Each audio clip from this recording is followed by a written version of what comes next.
एक पिता की भूमिका जीवन में क्या होती है वह हर बच्चा समझता है। पिता की भूमिका में किस प्रकार से वह अपने आप को सुरक्षित और मजबूत बनाकर जीवन के कई अवसरों को खुशियों के साथ समेटता है, वो हर पिता समझता होगा और हर बेटा समझता होगा। मैं मनीष आज उस वीडियो के साथ आया हूँ जिसके संबंध में मैंने कई वीडियो में चर्चा किया है कि एक व्यक्ति 14 तारीख से लापता है। कोनहारा घाट पे अपने गांव के किसी व्यक्ति की मृत्यु पे शमशान घाट का जो प्रक्रिया होता है अंतिम संस्कार में शामिल होने आया था। वह व्यक्ति उस दिन के बाद घर नहीं लौटा। उसके बड़े पुत्र जो कि बेंगलोर में नौकरी करते हैं वो आकर छानबीन किए, लोगों से पूछे, लेकिन अचानक पता चला कि उनके बारे में कोई नहीं जानता। किसी ने इस बात की ओर नोटिस ही नहीं किया कि वह व्यक्ति गया कहाँ। मैं एक तस्वीर दिखा रहा हूँ आपको, जो व्यक्ति गायब हैं और 6-7 दिन हो गए और हार डार कर उनके पुत्र ने आज वैशाली के जिला पुलिस अधीक्षक मनीष से मुलाकात की और मनीष ने वही किया जो एक पुलिस अधीक्षक करते हैं। आपको मैं नोट दिखा रहा हूँ, यह उनका आवेदन है जहाँ पे एसपी साहब ने एसएचओ नगर थाना को यह लिखित दी, कहा कि प्राथमिकी दर्ज कर जांच जल्द से जल्द शुरू की जाए। लेकिन एक बड़ा सवाल यह कि एसपी साहब ने एक बार भी यह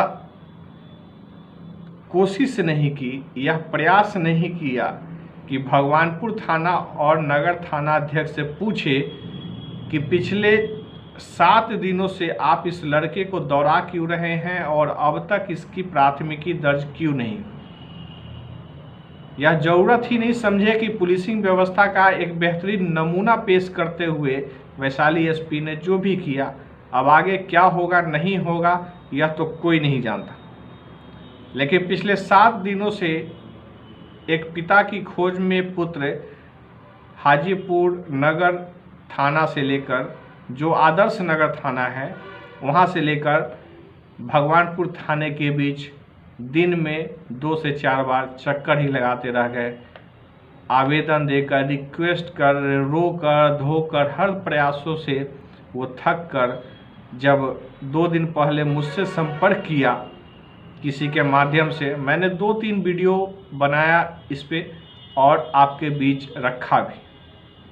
मैंने पिछले वीडियो में कहा था कि उनके पुत्र जब आएंगे तो आप सुन लेंगे कि किस प्रकार से वो परेशान हैं। पहले सुन लीजिए। भाई लोग, हम रसूलपुर सामो के रहने वाले हैं। मेरा थाना है भगवानपुर, स्टेशन भगवानपुर, पोस्ट भगवानपुर, जिला वैशाली।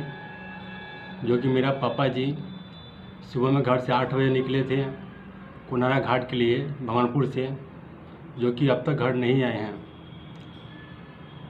हम गए नगर थाना में, तो वहाँ से बोल दिए कि आप जाइए भगवानपुर थाना, जहाँ पे आपका थाना पड़ता है। तो वहाँ पे गए भगवानपुर थाना में, तो बोले नहीं, जहाँ से लापता हूँ वहाँ पे जाइए नगर थाना में। नगर थाना फिर भी गए, वो भी हमको फिर वापस भेज दिए, नहीं जहाँ पर थाना पड़ता है वहाँ पे जाइए भगवानपुर थाना में। फिर गए हम एसपी के यहाँ, जो कि एसपी सर हमको ये आवेदन दिए, देखिए हमको साइन करके दिए थे वाला। फिर गए हम नगर थाना में। आज ये देखिए मेरा पिताजी का फ़ोटो है, जो कि अब तक घर नहीं आए हैं। 14/11/2021 को मेरा पिताजी गायब हो गए हैं। सुबह से मेरे पापा जी 8 बजे निकले थे घर से, जो कि अब तक घर नहीं आए हैं। और आज 21 तारीख हो गया और थाना यहाँ से नगर थाना से भगवानपुर, भगवानपुर से नगर थाना भटकते रहे, कोई हमको साथ नहीं दिया। इतना हम थक गए हैं कि हम क्या बोले आपसे। संजय कुमार शर्मा ये हैं जो अपने पिता के खो जाने को लेकर लगातार भटक रहे हैं और बहुत परेशान भी हैं। बेंगलोर में नौकरी करते हैं। मात्र 14 साल की उम्र से अपने घर का भरण पोषण कर रहे हैं। उनके पिता बोल नहीं सकते हैं, सुन नहीं सकते हैं, लेकिन कुशल कारीगर हैं। जाति से लोहार आते हैं तो उनको अपने पूर्वजों से जो मिला उसमें वो अच्छे कारीगर भी हैं। लेकिन कुछ नशे की लत भी है, लेकिन नशे का लत इतना बड़ा नहीं था कि वो अचानक गायब हो जाए कोनहारा घाट से। कोनहारा घाट पे अब तक वो अपने जीवन में सैकड़ों बार आए होंगे, लेकिन ऐसी परिस्थिति अचानक आ गई कि वो गायब ही हो गया और पता ही नहीं चल रहा है कि क्या हुआ। और इस प्रक्रिया में पुलिस की जो भूमिका रही उससे इस नौजवान को बहुत ही दुख है।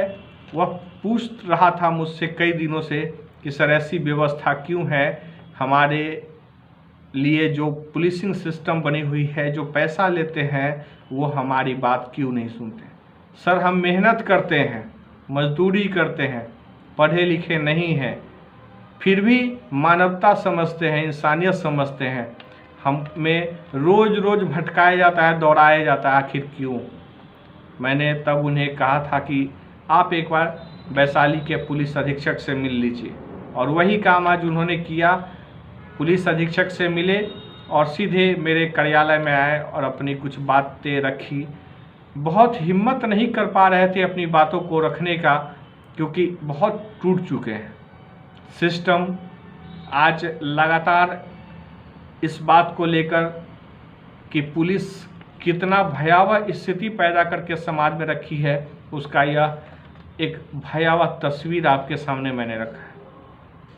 कोई गायब हो जाएगा और 6-7 दिनों तक FIR नहीं होगी। यह कौन सी परिस्थिति आके खड़ी है कि कानून और खाकी वर्दी में लोग अपनी परिस्थितियों को समझने के लिए ही तैयार नहीं।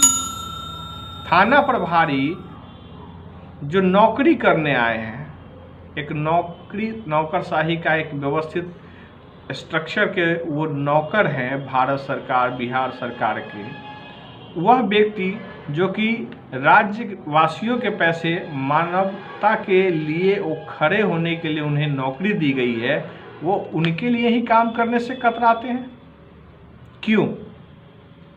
क्या हमेशा जो कहा जाता है, अभी जो झंझारपुर में कांड हुआ जज के साथ, उस वीडियो पे भी कई लोगों ने लिखा कि आप जज को ज़्यादा बढ़ा चढ़ा के दिखा रहे हैं, जबकि जज साहब की भी गलती थी। आप ताज्जुब तब होगा जब आपके FIR और आपकी आवाज़ पुलिस न बने, तब मुझसे मदद मांगिएगा। मैं कुछ और भी बातें बता दूं कि उस पर टिप्पणी करने वाले वो ज़्यादा लोग थे जिनके फादर आज के डेट में पुलिस में हैं और उनकी गलतियों को वो दिन रात देखते हैं, जहां से वो कमीशन और दलाली करके उनका पेट पालते हैं। इसलिए पुलिस पे उठने वाले सवाल उनको दर्द महसूस दे जाता है, उन्हें दर्द देता है कि हमारे पिता जिस सिस्टम का हिस्सा हैं वो बेईमानों की टोली है। जी हाँ, इसीलिए आप सभी को जो मैं तस्वीर लगातार आपको दिखा रहा हूँ उसके संबंध में कहना है, कोई भी सूचना हो तो आप हम तक जरूर पहुँचाएं। पीड़ित परिवार बहुत ही आशा के साथ, विश्वास के साथ अब तक पिछले 4 दिनों से मेरे साथ सफ़र कर रहा है। कोशिश हम लोग कर रहे हैं कि इसके पिता की मुलाकात हो जाए और कहाँ है यह कम से कम पता तो चल जाए। आप सभी के सहयोग से एक बेहतर मानवता का परिचय मिले, इसकी मैं आशा करता हूँ। बहुत बहुत शुक्रिया, बहुत बहुत धन्यवाद आप सभी का। जिस परिस्थिति में आज वैशाली जिला या कहा जाए कि पूरा भारत अपने अस्तित्व को लेकर, लोकतंत्र को लेकर छटपटा रही है, तड़प रही है, मैं उस लोकतंत्र को बचाने की जिम्मेदारी हमारी आया हूँ और इसलिए आया हूँ हम अपनी सुरक्षा के लिए, हमारा संविधान हमें खुद अधिकार नहीं देता। वैशाली जिला आप समझ के देखिए, पुलिस पदाधिकारी कागज के पन्नों में बनी हुई संविधान हमें धरातल पे उतरने में